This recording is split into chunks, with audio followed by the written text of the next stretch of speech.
तो आदाब, नमस्कार, गुड इवनिंग, सत श्रीकाल। एक बार फिर आप तमाम लोगों का स्वागत है क्राइम तक की कहानी के इस एपिसोड में। उम्मीद है पूरी फैमिली अच्छी होगी, अपना और अपनों का ख्याल रख रही होगी। आज की कहानी शुरू करूं उससे पहले पूरी क्राइम तक फैमिली मेंबर से एक गुजारिश, एक इल्तिजा, एक दरखास्त, वो ये कि आज की कहानी बच्चों को ना सुनाएं। मैं नहीं चाहता हूँ कोई बच्चे सुने। हमारी क्राइम तक फैमिली मेंबर में बहुत सारे बच्चे हैं। फिर किसी दिन और सुन लेंगे आप, आज की मत सुनिएगा। मैं बार बार कहता हूँ, क्राइम की दुनिया में कब कब कैसे कैसे क्या क्या चीज़ें होती हैं, लगता है कि इससे बुरा और कुछ नहीं हो सकता, और फिर एक और कोई ऐसी चीज़ होती है जो दिमाग को सन्न कर देती है, फिर सोचने पर मजबूर कर देती है कि ये आखिर इसकी इंतहा क्या होगी, इंसान कहाँ जाकर रुकेगा। इंडियन आर्मी में एक शख्स काम करता था, मतलब उस वक्त वो फौजी था इंडियन आर्मी में। नाम गुरुमूर्ति, अच्छा खासा पढ़ा लिखा, देशभक्ति का जज्बा, और इसी देशभक्ति के जज्बे से वो इंडियन आर्मी ज्वाइन करता क्योंकि उसका ड्रीम था। हैदराबाद का रहने वाला गुरुमूर्ति इंडियन आर्मी में कुछ वक्त काम करता है और फिर इंडियन आर्मी छोड़ देता है। इसके बाद जब वो कुछ और काम करता है, फिर लास्ट में एक बहुत ही इंपॉर्टेंट जगह, बहुत ही मतलब खुफिया जगह जिसको हम कहते हैं, DRDO, development organisation, defence research and development organisation, DRDO, वहाँ बतौर सिक्योरिटी अफसर के तौर पर वो काम करना शुरू कर देता है आर्मी छोड़कर। क्योंकि आर्मी का बैकग्राउंड था, इसलिए DRDO में भी उसे नौकरी मिल गई। DRDO बहुत ही सेंसिटिव जगह है, यहाँ पे सारे डिफेंस की चीज़ें रिसर्च होती हैं। यहाँ के हर एम्प्लॉय, हर गार्ड, हर सिक्योरिटी वालों की भी एक तरह से जासूसी होती है। तब गुरुमूर्ति आर्मी से निकलकर DRDO में काम कर रहा है। इसी दौरान जब वो आर्मी में था, तो घर वालों ने उसके लिए एक लड़की देखी। नाम था P. वेंकटा माधवी। माधवी एक अच्छे घर की लड़की गुरुमूर्ति को भी पसंद आ जाती है, और 2012 में दोनों की शादी हो जाती है। शादी के बाद दोनों होते हैं। जिंदगी ठीक ठाक चल रही थी, पहले आर्मी में, फिर DRDO में नौकरी। हैदराबाद के मीरपेट इलाके में यह परिवार अपने घर में रहा करता था। धीरे धीरे वक्त बीता, सब कुछ ठीक ठाक था। माधवी के घर वालों को भी पता था कि माधवी का परिवार ठीक है, पति उसे प्यार करता है, 2 बच्चे हैं। अक्सर त्योहारों में घर आना जाना भी होता उसका मायके। अब जनवरी में मकर संक्रांति हम लोगों के यहाँ नॉर्थ इंडिया में 14 जैन को होता है, और ये अलग अलग नामों से देश के अलग अलग हिस्सों में भी होता है। तो साउथ इंडिया में बड़ा फेमस है, इसको पोंगल कहते हैं, लेकिन वो हमसे भी ज़्यादा इसको बेहतर तरीके से मनाते हैं, बल्कि 4-7 दिनों तक वो पोंगल मनाते हैं। हमारे यहाँ तो ये कि 14 जैन को 14 जनवरी को मनाया और बस। वहाँ 4 से 7 दिनों का ये त्यौहार होता है, और ये त्यौहार इतना बड़ा होता है कि आमतौर पर हर घर में लोग अपने घर जाना चाहते हैं। जैसे कोई पत्नी है तो वो अपने मायके जाना चाहती है, बेटा कहीं जॉब कर रहा है तो वापस घर जाना चाहता है। तो पोंगल के दिन आया, सब कुछ ठीक ठाक। 16 जनवरी यह आखिरी दिन था जब माधवी ने अपने मायके फ़ोन पर बात की। अमूमन वो हर दिन एक बार शाम को या रात को ज़रूर घर पर फ़ोन करती थी। अब 16 जनवरी को एक बार आखिरी सुबह बात हुई, लेकिन रात को हुई नहीं। घर वालों को अजीब लगा, लेकिन उन्होंने कहा कोई बात नहीं, त्यौहार है, बिजी होगी। 17 जनवरी को फ़ोन किया, फिर भी कोई सूचना नहीं। उन्होंने अपने दामाद को फ़ोन किया, गुरुमूर्ति को। तो गुरुमूर्ति ने कहा कि पता नहीं वो गुस्से में कहीं चली गई है। उन्हें लगा ठीक है, आ जाएगी। अब 18 जनवरी की तारीख आ गई, लेकिन माधवी का मोबाइल स्विच ऑफ, कोई बातचीत नहीं। अब माधवी के माँ बाप को फिक्र हुई। उन्होंने कहा कि चलकर अपनी बेटी की खबर लेते हैं। अब वो जहाँ रहती थी अपने उस गांव से हैदराबाद पहुँचती हैं। हैदराबाद अपने दामाद के घर पहुँचती हैं, मीरपेट। दामाद हैदराबाद में रहती थी। तो माधवी के बच्चे पोंगल मनाने अपनी मौसी के घर चले गए। अब गुरुमूर्ति अकेला था घर में। माँ बाप आते हैं, उसके बाद पूछते हैं, तो फिर वो बताता है कि असल में हुआ ये कि पोंगल के वक्त माधवी अपने घर जाना चाहती थी। गुरुमूर्ति ने कहा कि मैंने उसको मना किया कि अभी बच्चे हैं, यहाँ पर मेरी भी नौकरी है, तुम इस बार मत जाओ, बाद में चले जाना। इस बात पे वो गुस्सा हो गई और फिर दोनों में झगड़ा हुआ, और झगड़े के बाद वो 16 जनवरी को घर छोड़कर चली गई।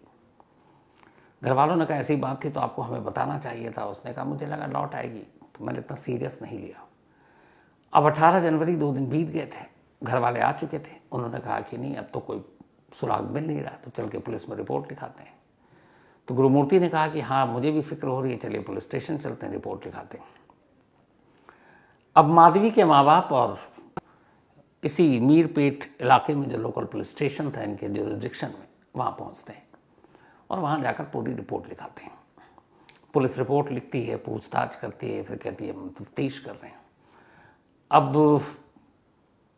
लगभग 16 के वो गायब हुई, 17, 18 को रिपोर्ट लिखी गई, 18 बीत गया, 19, 20, 21, 22 तारीख आ गई, लेकिन माधवी का कोई सुराग नहीं मिला।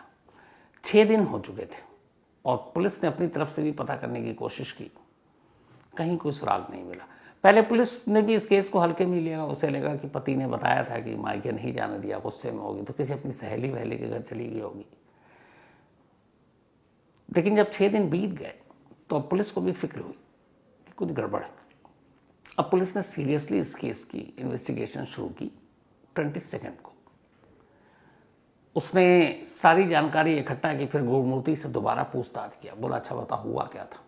तो उसने कहा 16 तारीख को मैं आया, उसके बाद शाम को यही जाने के लिए बहस हुई, मैंने उसे मना किया, गुस्से में घर छोड़ के चली गई। अब पहली बार 22 जनवरी को पुलिस सीसीटीवी फुटेज को खंगालने का सोचती है। ये काम पहले भी कर सकती थी, बट उसने शुरुआत में केस को हल्के में लिया था। अब जब उसने गुरुमूर्ति के घर के आसपास के सीसीटीवी फुटेज को खंगाला तो अजीब सी एक चीज़ नजर आई।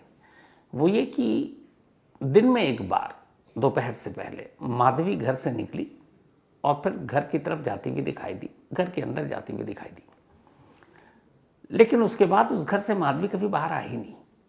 अब पुलिस को ये बात बड़ी अजीब लगी, लेकिन वो सीसीटीवी का एंगल कुछ ऐसा था कि अगर वो घर से बाहर निकल भी जाए तो कुछ जगहों पे ऐसा है जो वो पकड़ नहीं सकता था। तो यहां बेनिफिट ऑफ डाउट पुलिस ने गुरुमूर्ति को दे दिया।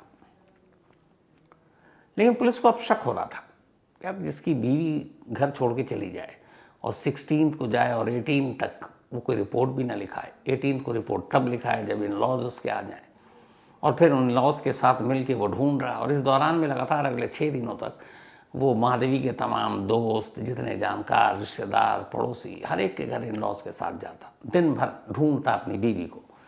कुकर पे याद आया कि बहुत साल पहले दिल्ली के, अब तो वहाँ एक 5 सितारा होटल है, एक बहुत चर्चित केस हुआ था, तंदूर कांड, जिसमें नैना साहनी नाम की एक महिला, वो भी एक पत्नी थी सुशील शर्मा की, कत्ल करने के बाद सुशील शर्मा को भी ये समझ में नहीं आ रहा था कि लाश को कहाँ ठिकाने लगाएं, और आखिर में उसने जलते हुए तंदूर में, जिसमें रोटियां बन रही थी, नैना साहनी की लाश को डाल दिया और फिर बटर डाल कर उसे जलाया था। तो तंदूर कांड की ये पूरी कहानी डिटेल में कुकू एफएम के ऑडियो लर्निंग प्लेटफॉर्म पर मौजूद है। तंदूर कांड आप वहां सुन सकते हैं। लेकिन याद रहे, पुलिस के पास भी जाता, पूछता, फॉलो अप करता कि मेरी बीवी का कोई सुराग मिला। लेकिन जब वक्त बीता, 6 दिन हो गए, तो पुलिस को गुरुमूर्ति पे कुछ शक होने लगा और कोई सुराग मिल नहीं रहा था। पुलिस ने कहा चलो एक तरीका आजमा के देखते हैं गुरुमूर्ति के ऊपर। उन्होंने गुरुमूर्ति को बुलाया कि आओ तुमसे कुछ पूछताछ करनी। अब गुरुमूर्ति से वही सारे सवाल जो 6 दिन से हो रहे थे घुमा फिरा कर करना शुरू किया। जब घुमा फिरा कर करना शुरू किया तो पुलिस ने पाया कि जो उसके पहले दिन के जवाब थे, जो दूसरे दिन के जवाब थे, जो तीसरे दिन के जवाब थे, उसमें कहीं ना कहीं थोड़ा सा कंट्राडिक्शन है, उसके स्टेटमेंट बदल रहे हैं। जबकि एक शख्स जिसकी बीवी गायब हो उसको एक एक चीज़ याद होगी, क्योंकि ये छोटी मोटी चीज़ नहीं है, और वो भी जब बीवी अभी मिल नहीं रही है, 6 दिन बीत चुके हैं, कुछ भी हो सकता है। तब जब स्टेटमेंट में ये उसके भटकाव देखने को मिला तो पुलिस को लगा कि कुछ गड़बड़ है। इसके बाद फिर हैदराबाद पुलिस ने कहा चलो अपने तरीके से पूछताछ करते हैं। इसके बाद उन्होंने गुरुमूर्ति से अपने तरीके से वही पुलिसिया अंदाज में पूछताछ की। सीधा साधा आदमी गुरुमूर्ति, इंडियन आर्मी तौर पर, तो वो ज़्यादा देर तक पुलिस की वो पुलिसिया अंदाज को बर्दाश्त नहीं कर पाया। फिर उसने कहा कि साहब मैं हकीकत बताता हूँ। पुलिस ने कहा बताओ। उसने कहा कि सच्चाई जानने के लिए आपको मेरे घर चलना पड़ेगा। अब पुलिस की टीम को लगा कुछ तो है। अब पुलिस की एक पूरी टीम गुरुमूर्ति के लेकर उसको हैदराबाद के उसी मीरपेट इलाके में पहुंचती है। मीरपेट इलाके में जाने के बाद वो अपने घर का दरवाज़ा खोलता है, पुलिस वालों को साथ लेकर अंदर जाता है, और सीधे ले जाकर किचन में रुक जाता है। प्रेशर कुकर रखा था, वो प्रेशर कुकर पुलिस को दिखाता है और कहता है कि आखिरी बार मेरी वाइफ माधवी इसी प्रेशर कुकर से निकलकर बाहर गई थी। पहले तो पुलिस को कुछ समझ में नहीं आता, लेकिन अंदर घुसते ही पुलिस वालों के भी थोड़े हालत खराब कि क्या बोल रहा है, क्या है। कई बार ऐसा होता है जब कोई क्रिमिनल या कातिल जब वो कुछ अपनी कहानी सुनाता है ना, तो बेशक वर्दी में हो, पुलिस वालों के भी रोंगटे खड़े हो जाते हैं, क्योंकि वो इंसान है, वो भी डरने लगते हैं। जैसे निठारी केस में उसको देखकर जब वो बयान देता था तो पुलिस वाले डर जाते थे। तो यहां पे भी जब उसने बताया कि इस कुकर के रास्ते ही वो घर से बाहर गई, तो पुलिस को लगा कुछ तो अब गड़बड़ है। फिर वो पुलिस वाले को किचन से निकालकर बाथरूम ले जाता है और कहता है ये वो जगह है जहां से निकलकर वो किचन के उस कुकर तक पहुंची थी।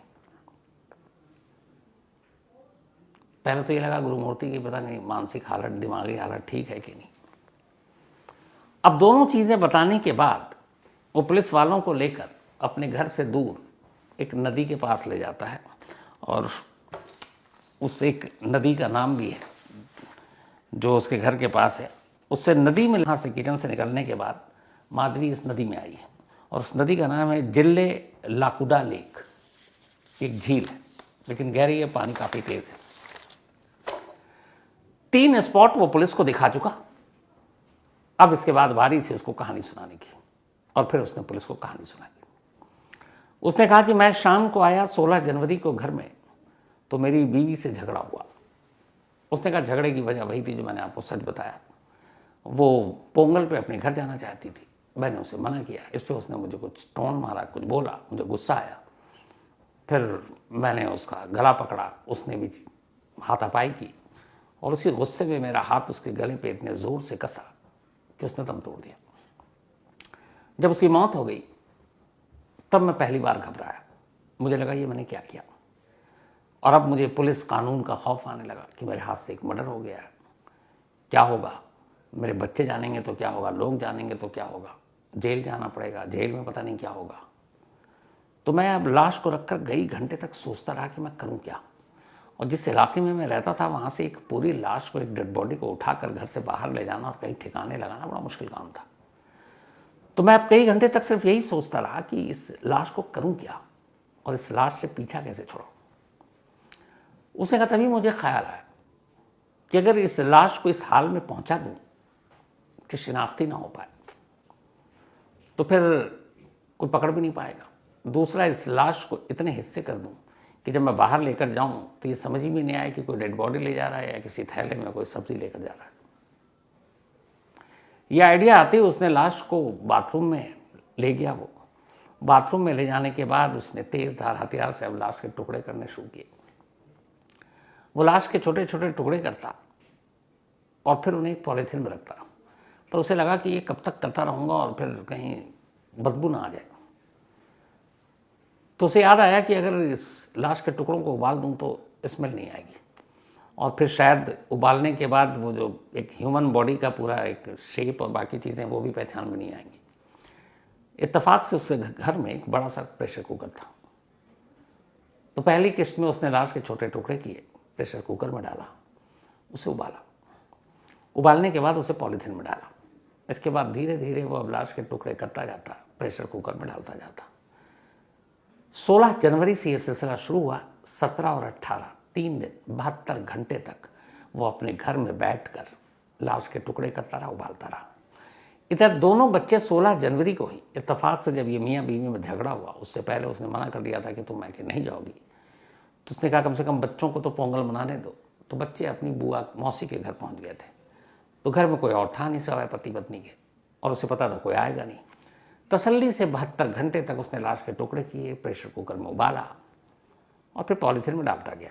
लेकिन अब उसके बाद उसके सामने एक और दिक्कत आई। उसे लगा लाश के टुकड़े तो हो गए, लेकिन जो लाश की हड्डियां हैं वो कैसे, उसका क्या करूं, वो तो उबलेंगी नहीं। फिर उसने एक वजनी चीज लाई, लाश की हड्डियों को काटा, फिर उसको मूसल से तोड़ा। फिर उसके बाद वो ग्राइंडर लेकर आया, उसमें उसने उस हड्डी को एक तरह से पीस ही दिया। फिर उन सबको भी उसने उस कुकर में डाला, मिलाया, और फिर 72 घंटे तक ये सारी चीज़ें करने के बाद वो जाता है इसी लेक पर, और लेक पर ले जाने के बाद उन टुकड़ों को पानी के बीच में जाकर फेंकता ताकि ये किनारे भी नहीं आए।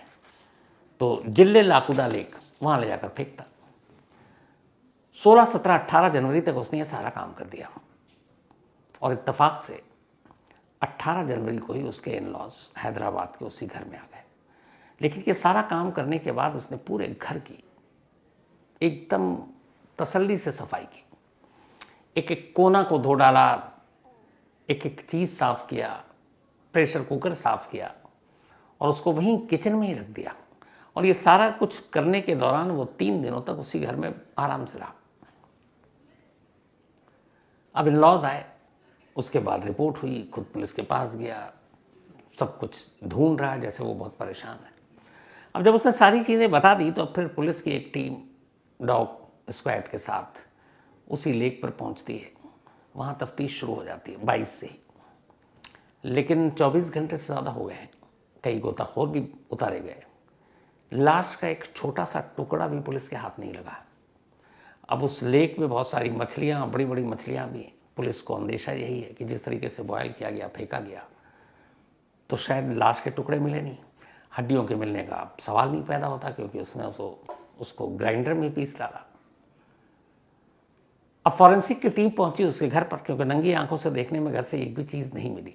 लेकिन कितनी भी सफाई कर दो, कई बार कुछ सुराग सबूत फॉरेंसिक के, कुछ मांस का लोथड़ा, स्किन या ब्लड का कोई स्टेन, वो मिल जाता है। तो फॉरेंसिक की टीम ने घर के कोने कोने को, यहाँ तक कि प्रेशर कुकर को भी कब्जे में लिया, बाथरूम के नल, हर चीज़ को एग्जामिन किया, और वहाँ से नमूने उठाए और अपने साथ ले गई। अब उस रिपोर्ट के बाद पता चलेगा कि उन नमूनों में से कहीं भी ह्यूमन बॉडी के कुछ अंश मिले हैं कि नहीं, कोई ब्लड स्टेन मिला है कि नहीं। कातिल इकबाल जुर्म कर चुका है, कातिल पुलिस के कब्जे में है, कत्ले का तरीका भी बता दिया है, वो प्रेशर कुकर भी पुलिस को दे दिया है। लेकिन अब दिक्कत यह है कि पुलिस को लाश के नाम और निशान के नाम पर कुछ भी नहीं मिला है।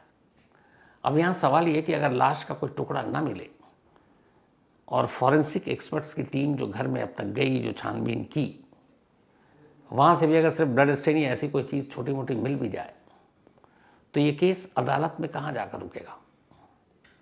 क्योंकि ऐसे ही केसेस में आमतौर पर जो क्रिमिनल होते हैं वो इसका फ़ायदा उठाते हैं। तो अब ये हैदराबाद पुलिस के लिए एक बहुत बड़ा चैलेंज है कि कातिल है इकबालिया, उसका बयान है, लेकिन पुलिस को दिया गया स्टेटमेंट अदालत में मान्य नहीं होता है। तो वहाँ पे चाहिए प्रूफ, सबूत, एविडेंस, विटनेस, और इनमें से अभी तक सारी चीज़ों में पुलिस के हाथ खाली हैं। अगर उस लेक से एक भी लाश का टुकड़ा मिल जाए तो डीएनए के जरिए पुलिस इस्टेब्लिश कर सकती है कि वो माधवी का टुकड़ा है। उस घर से अगर कोई ऐसी चीज़ मिलती है तो भी थोड़ा सा केस में हेल्पफुल होगा। लेकिन अगर ये चीज़ें नहीं मिलती हैं तो फिर गुरुमूर्ति को क्या सज़ा दिला पाएगी हैदराबाद पुलिस, फिलहाल ये कहना मुश्किल है। गुरुमूर्ति इस वक्त पुलिस कस्टडी में है, कोर्ट ने उसे पुलिस हिरासत दे रखा है, पुलिस हिरासत में उससे पूछताछ हो रही है, और ये भी पुलिस कंफर्म कर रही है कि कहीं झूठ तो नहीं बोल रहा, उसी लेक में उसने फेंका, यहीं कहीं और फेंका, कुछ उलझा तो नहीं रहा है। लेकिन अब तक जो वहाँ के पुलिस सोर्सेज हैं उनका कहना है कि जो उसका स्टेटमेंट है वो यही है कि उसी लेक में फेंका। तो पुलिस की जांच जारी है, अब देखिए इसमें वो क्या सबूत लेकर आती है। लेकिन इस कहानी के सामने आने के बाद इस मीरपेट इलाके में जिसने भी ये सुना है, ये घर एक तरह से इस वक्त उन लोगों के लिए एक पता नहीं क्या टूरिस्ट स्पॉट जैसा हो गया। हर कोई आकर देखना चाहता है कि यही वो घर अच्छा जिसमें कुकर में उबाला गया। पूरे लोकल न्यूज़पेपर भरा हुआ है इस स्टोरी से, लोग दूर दूर से आकर देखना चाहते हैं इस घर को। ये भी एक अलग है कि एक ऐसी वारदात में भी तमाशबीन पैदा हो जाते हैं। लेकिन शुरू में जो मैंने कहा था, मतलब इंसानी दिमाग से खतरनाक कुछ नहीं, और इंसानी दिमाग कहाँ तक जाए समझ